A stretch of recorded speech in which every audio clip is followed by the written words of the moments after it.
As we start awakening, one of the hardest things people face doesn't come from your fears, doesn't come from your desires, doesn't come from your ego. It comes from the external. It comes from the people around you.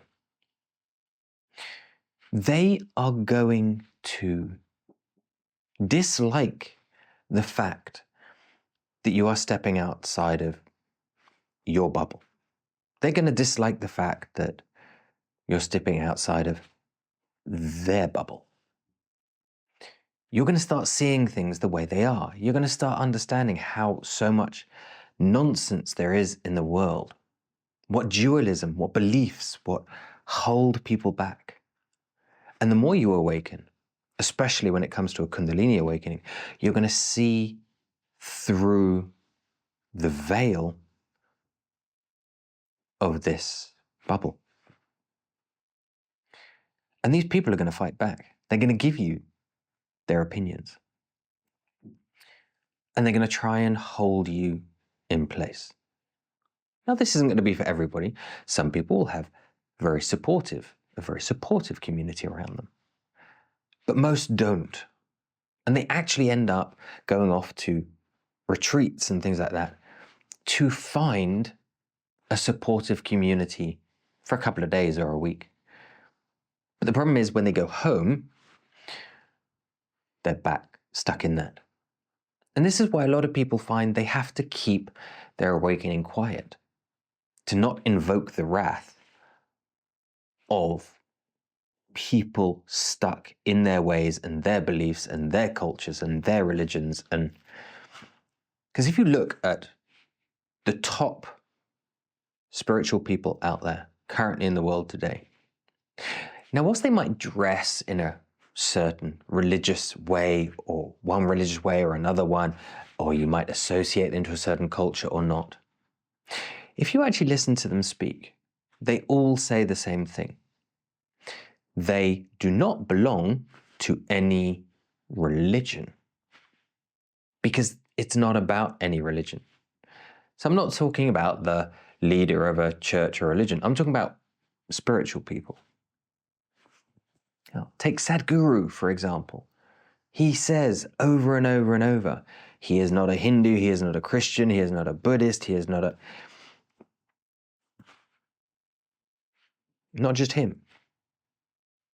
All the top spiritual people see through that.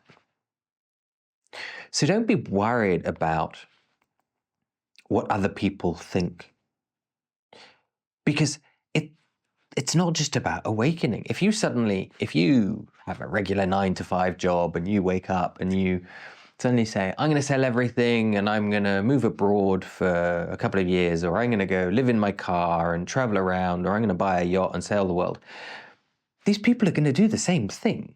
They're going to try and stop you, because from their point of view, that's risky, that's dangerous. And I can understand why people say that, because of their fears and their desires and their ego. Let's take the sell everything, buy a yacht and travel around the world. They can give you 1,000 reasons why that's bad. Yet people have actually done that, and they've actually documented their trips, and they've turned it into a huge YouTube following and turned it into a business, and they're making more money sailing around the world than they are working in an office, and they're far happier for it. It doesn't have to be sailing around the world. It can be, again, lots of people, they buy homesteads and they build their own place to live, and again, do the same thing. They document the process and make far more money, and they actually get to a problem because they finish the homestead and they have to keep creating content to keep the channel going for the business. But so you can do many, many things that are always going to challenge others. It's not just about awakening. The difference is that when it comes to awakening, there's this thing that you're going to see with people that are sort of starting to awaken. They talk about the Arcturians, the Palladians, the Galactic Council. these aliens from above that are sending us messages. What a new, novel concept, right? Well, not really.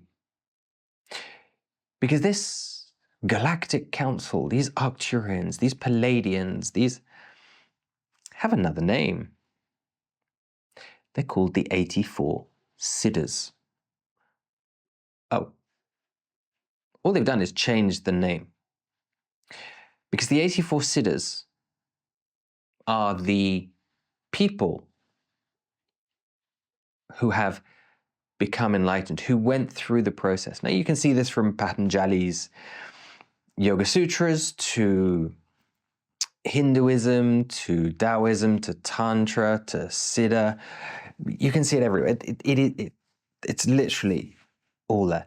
And they're simply said to be the awakened masters that achieved a certain level of enlightenment to reach the next stage. Now, it was just the next level. They didn't go high enough to go higher than just becoming one of the 84 Siddhas. There are all these levels that people talk about. Now, how much stock we put into all these levels, and that's very much yoga, isn't it? It's very much lineal. It's putting people on pedestals and not going there. What I'm saying is, if it is said that there are these 84 Siddhas, now whether we call them Siddhas or whether we call them gods or deities or whatever you want to call them, whether they're all on one layer or staggered between them, and this goes, the ancient Greek gods, you would have perhaps the Siddhas, we could call them the demigods, and then we had the lower gods and then the higher gods, and then, Zeus sat at the top. Or whether we look at it in the Norse traditions of the Valkyrie, or whether we look at it, but the Valkyrie were... Yeah, but you get my point. It's still a layered system of higher up than humans. Or whether we look at it from the Egyptian level, different levels of gods and different... Yeah. My point is here, if all these systems talk about there is a level of connection we can get to, and let's even look at this from the most basic point of view. Let's say none of that is true, but we know there is a collective consciousness. Yeah. Let's say there's nothing more out there, but there is a collective consciousness. Telepathy exists, and we know these things exist. So perhaps there is a level within the collective consciousness of help available to us, whether we call it the modern day Galactic Council or whether we call it the traditional 84 Siddhas. It really doesn't matter. But that is there. And if we sit in meditation, in contemplation, connected to our energy, this is key. It's not just about being mindful. It's not just about doing a yoga pose. These things don't get us there. It's not about sitting with our hands like this. It's about connecting to our energy, activating our energy, going deeper. And when we activate our energy and we go through the beginnings of awakenings, instead of listening to all these people's opinions about what we should be doing with our life, we get to start receiving influences, not just from the physical realm.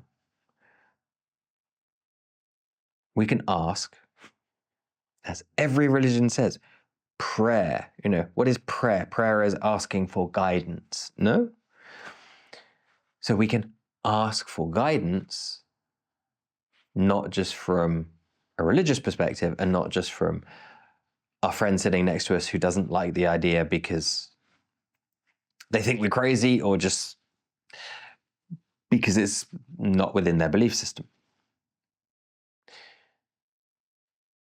But so you can have these conversations. Now, you have to be a little bit difficult because obviously it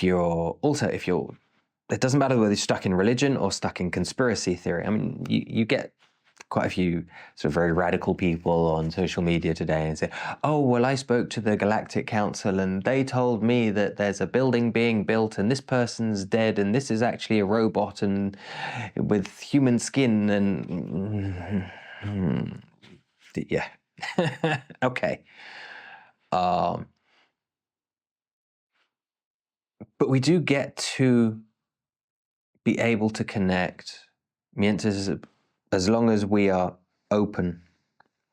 We're not closed down by conspiracy theory. We're not closed down by religion. We're not closed down by any sort of belief system, desires, ego, fears.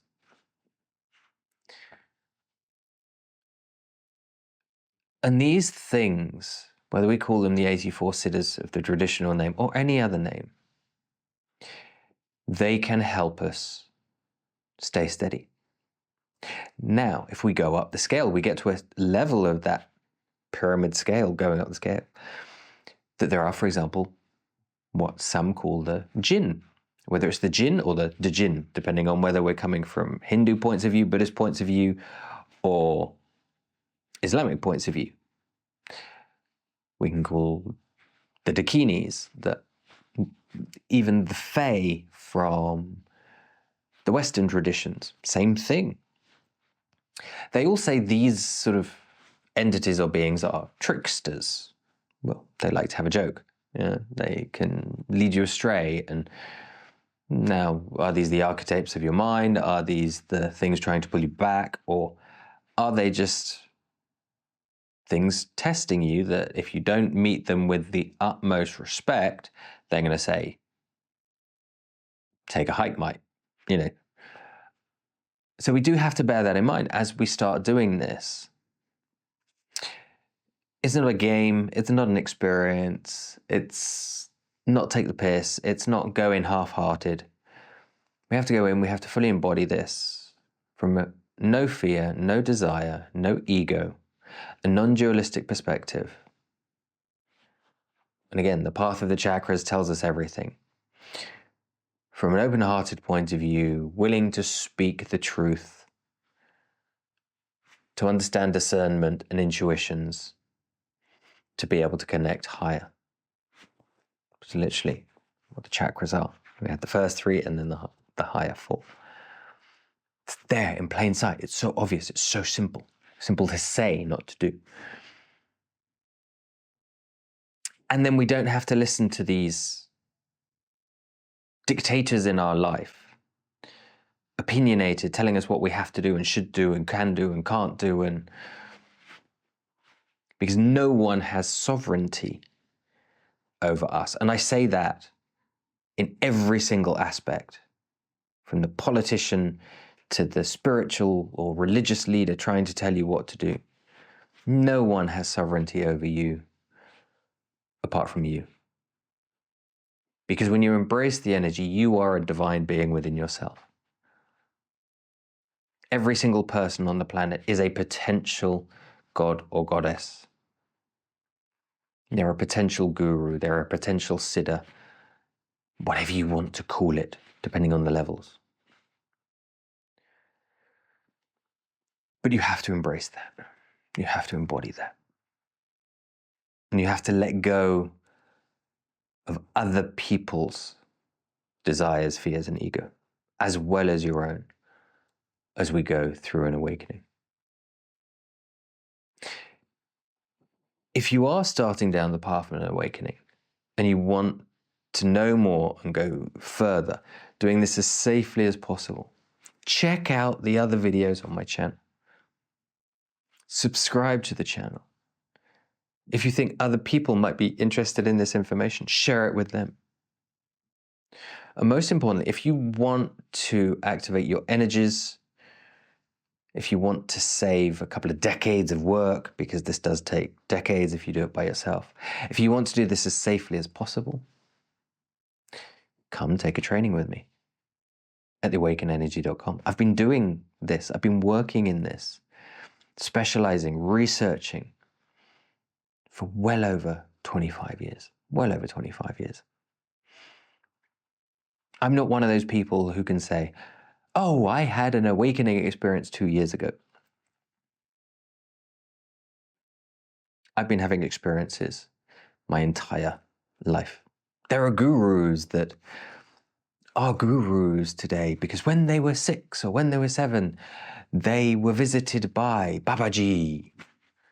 Well, I was having experiences when I was 6 or 7 as well, you know.